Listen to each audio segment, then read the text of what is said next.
I heard a great phrase. Where did I hear it yesterday? I'm on the 5th day of a 2-hour project. And that's pretty much how I. Right. That's how I feel. You know?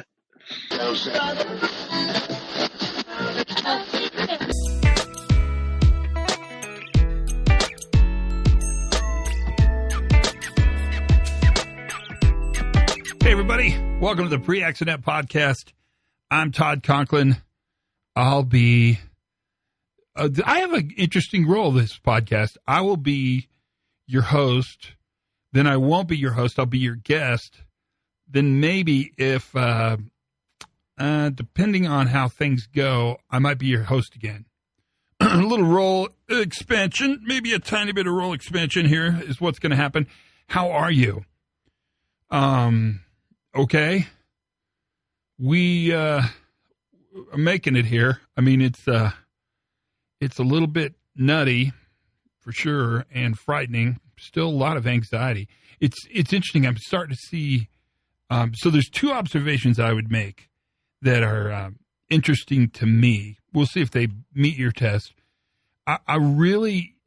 People really ebb and flow. There's periods where people are high and positive and periods where people are clearly feeling some anxiety, and it's kind of manifesting in the way they interact and what happens. And you really feel that. You can feel that kind of roller coaster, at least emotionally, which is not surprising, nor would it be beyond prediction. I mean, I think those are pretty normal things, but you really see it.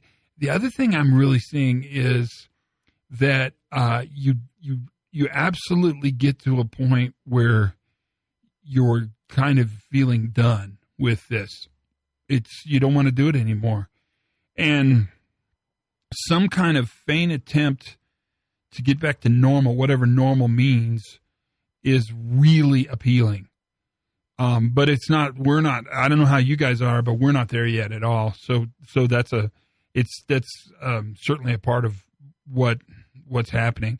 I think the key is, one is that you have to, I think it's really important to be sensitized to the people around you and to look for ways this anxiety is manifesting and understand the context of it. Because the context, as we always say, this is not new for us, context really contains everything.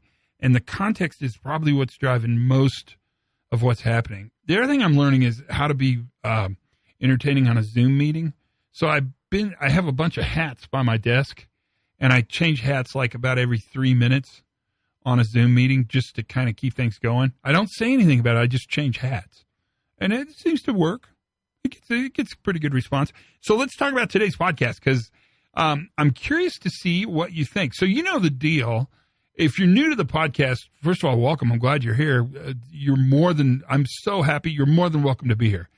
If you've been around a while, you know that the deal I make is that if I'm on your podcast, I want to play it on my podcast.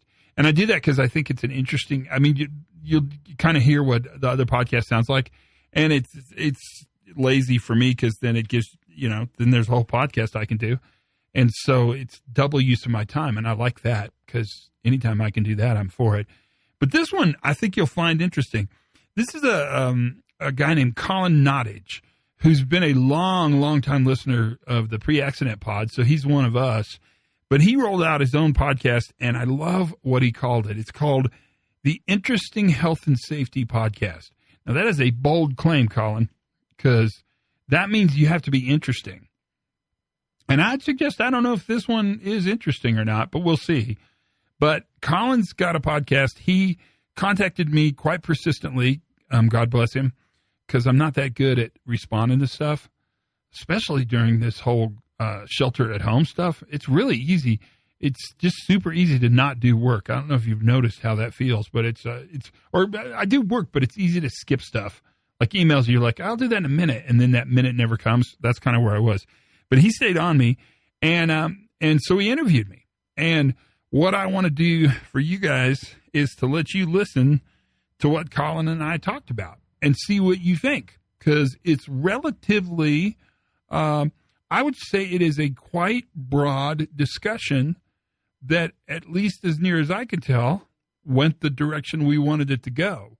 There was no pre-assigned questions, which I would not do well with, or let's talk about what we're going to talk. We just started talking, and you'll see that's kind of where this starts. So that is today's pod, is a little view into what it sounds like to be a podcaster. You can listen to the whole podcast, or at least Colin's version of it, on his podcast, the Interesting Health and Safety Podcast. Promised to be interesting now, and see how he did it. I just kind of grabbed the part of it I thought that was most that I liked, and thought, well, I'll just do this part, and I bet you his looks different and sounds different than mine. But either way, you get to see what you think. You be the arbiter and the judge of what's going on here. Just about got this new book finished, which seems painfully timely, because I started writing this book when the worst thing happens, way before the pandemic, but I finished it during this pandemic time, which is pretty interesting. I also have finished reading, well, I'm lying to you a little bit. I'm almost finished reading the Audible, is that what you say? Audible? The Audible copy of Pre-Accident Podcast. So that book, Pre-Accident Investigation, that book that I have, that will be available in Audible very soon. In fact, maybe now. I don't know. Check it out. But I read that to myself with my head in a closet. So that's out there. And that was another project that I promised to get done, and I did. But let me talk less. And let's listen to the most interesting. Oh, sorry, I added most. The Interesting Health and Safety Podcast.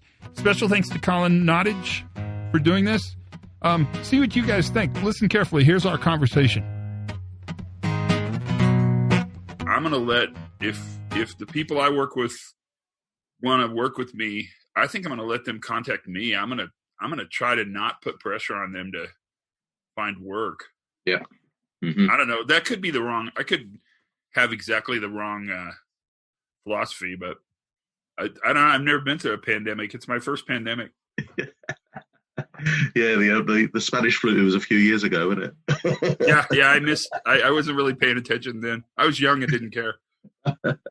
The belief that you're going back to what you left. This is a significant intervention. I mean, this will change. So my guess is this will change the way our workplaces look, probably for the rest of our lifetime. Yeah, it's going to change the way we meet and interface with people for years. I mean, I wouldn't look for any big safety conferences in the next year or two. I mean, maybe I could, again, we're all guessing. But where I really think this is going to have the biggest changes, we really have three crises. So we have the global health crises, the pandemic. We then have the economic crises, which is complexly coupled to the global health crises. I guess these are all complexly coupled. Yeah. And then the third one is we have this great sort of psychological crises. So we've got the amount of grief and guilt and post-traumatic stress is going to influence, I think, how people feel and think about themselves in their workplaces. It's going to dramatically influence our workplace cultures. And that's going to be interesting to watch, because we come out of a world for the last, I don't know, pick a time, 27.6 years that has been aligned towards creating efficiency. And our language really talked about it, lean and just in time and shareholder value. And, we created really business efficiencies. I think we're going to go back into a workplace that is really going to have to align itself towards resilience. And so that, I mean, and I think you said it earlier, I think that's a valuable opportunity. I mean, it's not a bad thing to be known for resilience right now, because, I mean, the thing that was obviously missing from this whole event was the ability to be resilient. I mean, our systems, they buckled fast, man. Just, and everywhere, but there's countries. Pretty much everywhere. I mean, the examples to look at are, unfortunately, the United States. You guys aren't any better. No. Spain, Italy. I mean, these are remarkable societies with incredible healthcare systems that just were so lean and so efficient that when push came to shove, they didn't have any capacity. They didn't have the ability to act differently. Mm. And so we just counted on the workers just busting their heinies to make success happen. That's exactly it. How is it over there? Are people freaked out since Bojo went down? Did that change everything when Bojo went down? Well, I mean, there is such a divide. You look at things like Twitter. There's so much hate in this world. It's absolutely horrible. It's horrible. And there's hate in the safety world. I posted this thing on this kind of innocent comment on rule following, and I just got pounded. I got, I posted a thing on the Navy captain getting fired for writing the letter. I probably got 60 hate mails. Really? I mean, hate mails. People telling me how stupid I was. I'm just like, really? It's a sign of success, Yeah, when you start a letter with "you piece of shit," where do you go from there? I mean, if that's your starting sentence, how do you get madder? I mean, it's the poor guy. The guy that wrote that letter was just like, dude, if that's your opening line, I'm done already. Yeah, I mean, it's a massive story about them, not about you. The people that write that stuff. I do quite a bit of work with a local business where I live, and the owner of the business is very, very successful. He's very, very successful on social media, and he's actually almost proud of the amount of trolls that he's got, because it just shows that he's doing the right thing, because he's challenging, and he's out there and he's saying stuff, and he's getting reactions, and you've got to have. I mean, you strike me as somebody that's got a good hide that you can let that roll off. Oh yeah. Oh yeah, I should tell you, it doesn't bother. So the great thing about it for me, for the trolls, is I just don't read it. So then, I mean, then it doesn't really bother you at all, because if you don't read it, then you don't know. Yeah. Plus, I don't know. It's weird how much hate. I mean, it's the hate thing that's driving me crazy. Then you're seeing people become strongly nationalistic. There's a lot going on there. Yeah. I mean, our since 2016, when we had this vote on leaving the European Union, there's been such a divide within the country, and to a certain extent, it felt for a while that this pandemic was actually sort of bringing people back together. We were all gonna sort of get behind the NHS or whatever, and on we go. But you just listen to the news bulletins. I mean, our government go on TV every night at 5:00 and do a piece to the state about about the current situation, and then they have questions with the press, and the questions are just so negative. You got this wrong, you got that wrong, you got this wrong, and everything's focused on what went wrong, rather than actually saying what's gone right. Now, maybe there isn't a lot that's going right, but it's you've got to focus on the positive sometimes, haven't you? Yeah, for sure. It's a really interesting time to be around. How's your podcast doing? It's going really well. So we're on we've done about 80 episodes now. Mine are quite, a lot of them are quite short and sharp. Just a few minutes long, and we have some interviews. Well, I'll tell you that I think the most important thing that I'm getting from it is I'm getting the opportunity to speak to people that actually challenge my thinking. And so I've met and I've also talked like we are now with just some really interesting people that make me think a little bit differently about how I do things. And so from a personal perspective, it's I'm a better person from doing this podcast without a doubt, without a shadow of doubt. That's a great thing to say. Holy cow! Yeah, no, it's it's true. There's I have a different outlook on quite a lot of stuff, and probably a little. And I think it's a great way to sort of vent a bit of frustration as well. If you, you can have a little rant, and even if you don't put it on the air, and put it as an episode, you've still got it out your system through your microphone or whatever it is, and I find that quite quite therapeutic as well. So, that's cool. Yeah. So, and you've been a big part of that, sir. So I really appreciate the you linking up with us, because I just found the sort of things that you talk about, and just the way that you challenge. There was one one of the things that we were hoping to talk about today was I can remember you talking about rules in the workplace, and I suppose I've come from quite a traditional health and safety background, and I've worked I've worked in businesses, and I can remember standing up, running training courses, and showing the accident triangle, and putting rules in place and all that kind of stuff. Right.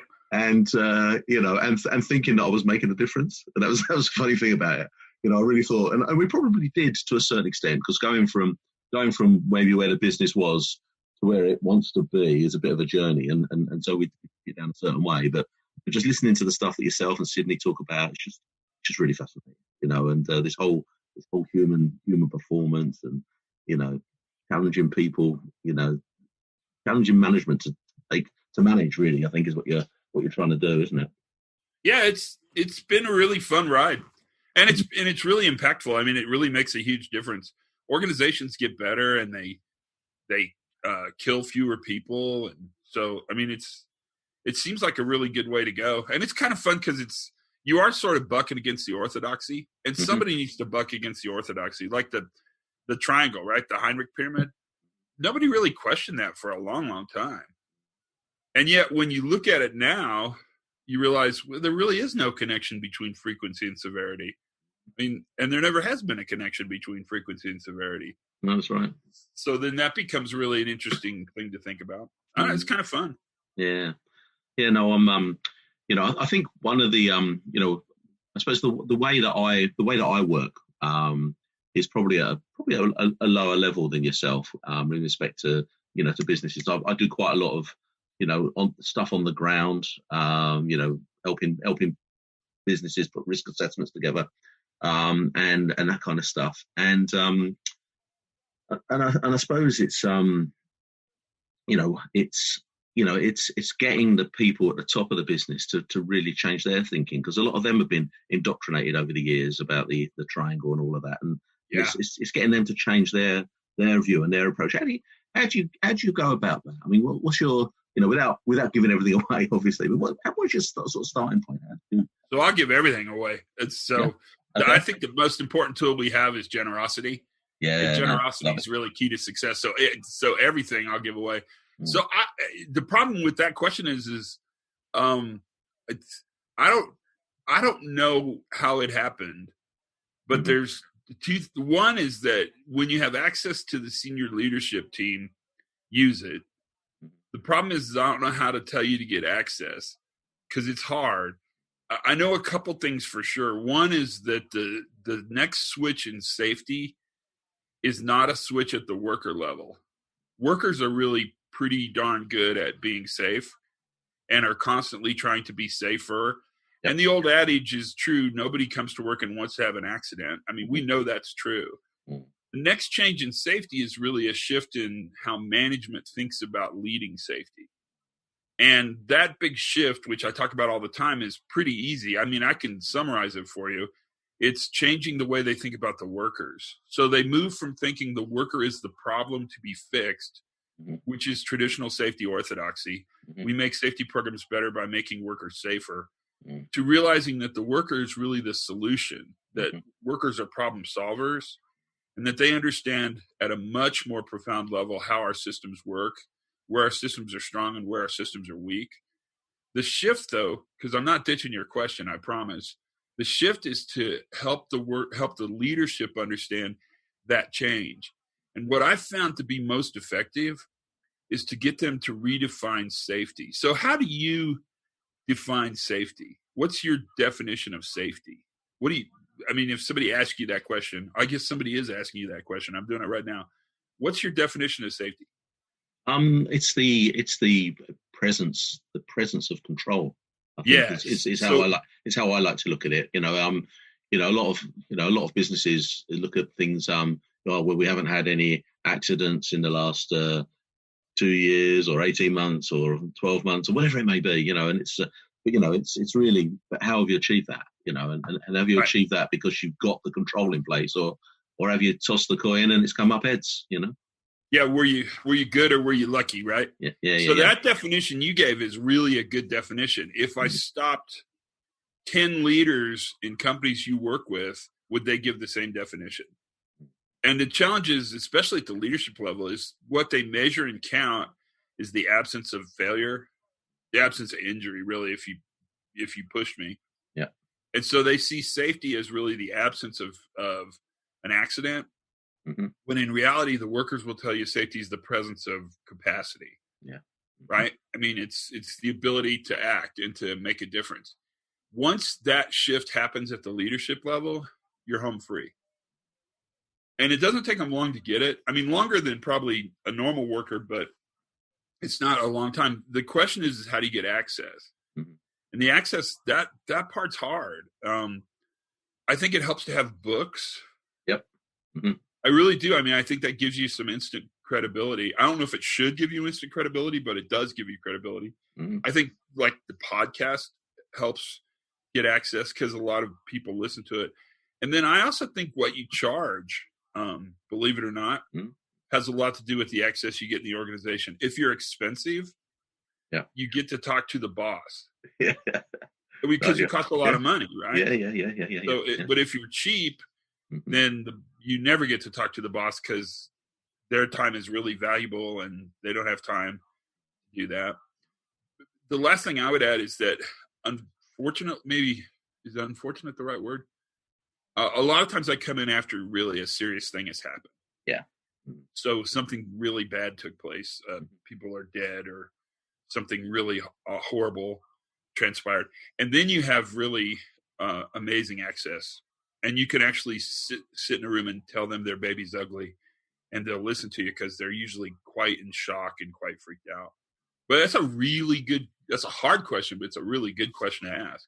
Because a lot of people getting the access to their leadership team is really hard, even inside the company. Yeah. But that's where the change has to happen. It has to start. Well, I don't know if that's to start there, but there has to be a change in the way they perceive the workforce. We when I worked for a large organization a few years back, we got a guy. Do you know a guy called Peter McKee? Have you come across Peter?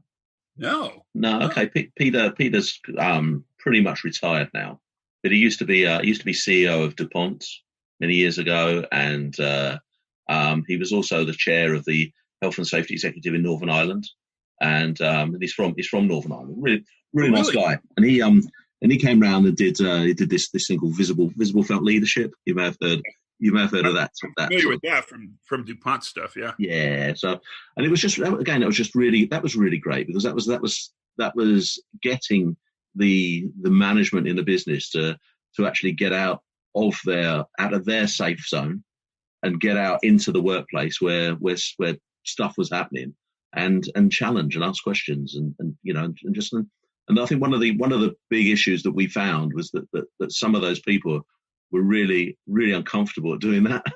They just didn't like going out and talking to people, and just because I suppose they've been in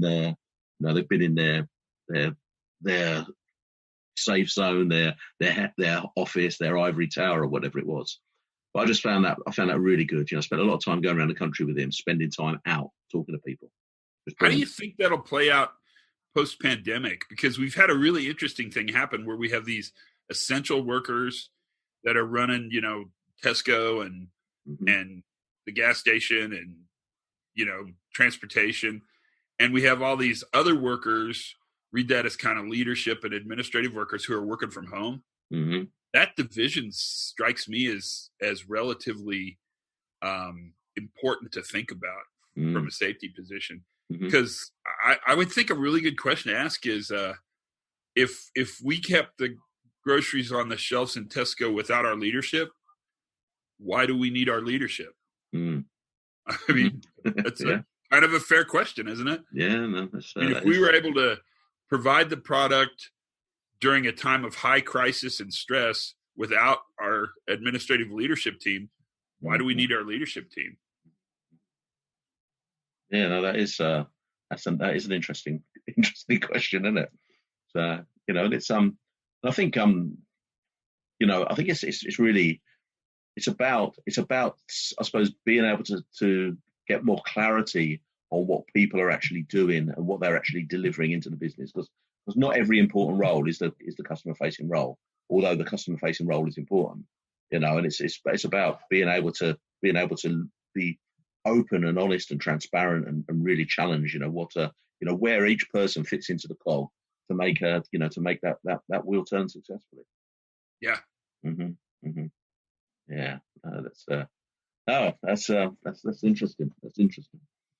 I didn't mean to scare anybody, but I mean, it's something I think about, because why wouldn't you think about it? To me, the most important question I'd ask when we came back is I would do two things. I would go out and actually look at how work is being done now, because it's clearly being done differently than it was before the pandemic. So lots of rules have been thrown out, lots of approvals, where once you had to get 3 signatures on a lockout tagout. Now you don't have to get 3 signatures because 2 of those signatures are working from home. Yeah. So we're down to 1 signature. But did we kill anybody? Does the lockout tagout still work? I would ask this question: how is work happening now? And then the next question I would ask almost immediately is, what did you guys miss while we were gone? Yeah.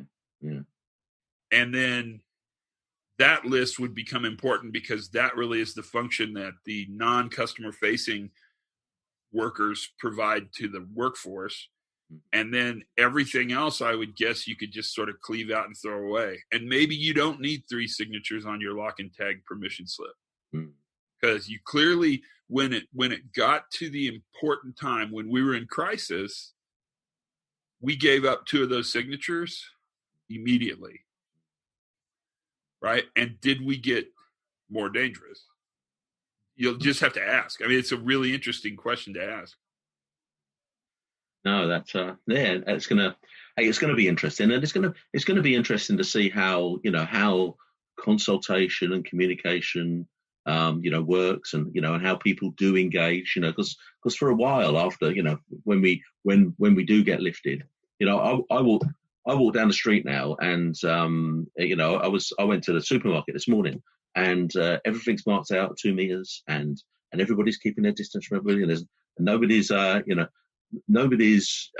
really engaging, and that's, there's going to be that in the workplace, isn't there? There's going to be there's going to be this scaredness, I suppose, of engaging.